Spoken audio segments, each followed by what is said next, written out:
एक पीर कहते हैं हजूर पाक की दस्तार बंदी जो है वो जिब्रील ने की थी। तो पीर साहब की दस्तार बंदी किसने की है? ये भी किसी फरिश्ते को बुला लें, बेहतर है इजराइल को बुला लें ताकि रूह ही कब्ज कर लेगा, जान छूट जाएगी, हमारी भी लोगों की भी।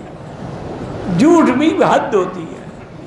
हजूर को दस्तार बंदी की क्या जरूरत है जनाब? किसी मदरसे से फारिग हो रहे थे।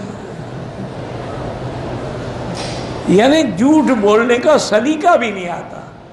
झूठ बोलता है, तुम्हारे यहाँ एक प्रोफेसर है वो जो झूठ बोलता है माशाअल्लाह, और रोता भी है, झूठ भी बोलता है। कहते हैं मैंने ख्वाब में देखा हजूर ने फरमाया है तुम्हारे इदारे में आऊँगा, मेरी टिकट का इंतजाम करो। और इसी टिकट के लिए उसने करोड़ों रुपए वसूल कर लिए दुनिया से। हजूर के लिए चार्टर जहाज करना है ना।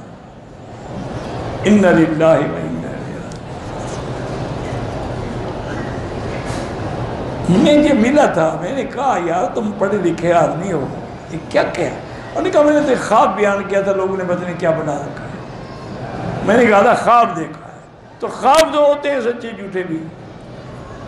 मैंने कहा फिर बयान ना करते, फिर लोगों से चंदा तो ना करते, पता है ख्वाब सच्चा ना हो। 30 साल के बाद उम्रा किया। हरमैन के इंतजामात मेरे तसव्वुर से भी ज़्यादा हैं। दुआ करें अल्लाह हरमैन शरीफैन को और उनकी क़यादत को क़यामत तक महफूज रखे, हर फितने से बचाए।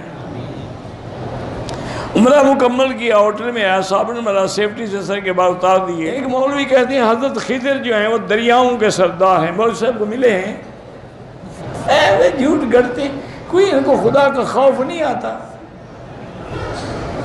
अक्सर उलमा यही कहते हैं कि हज़रत खिज़र फौत हो गए।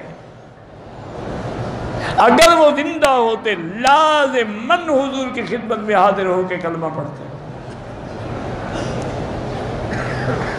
बात बनाते रहते हैं किससे, आप वो दरियाओं के सरदार बन गए।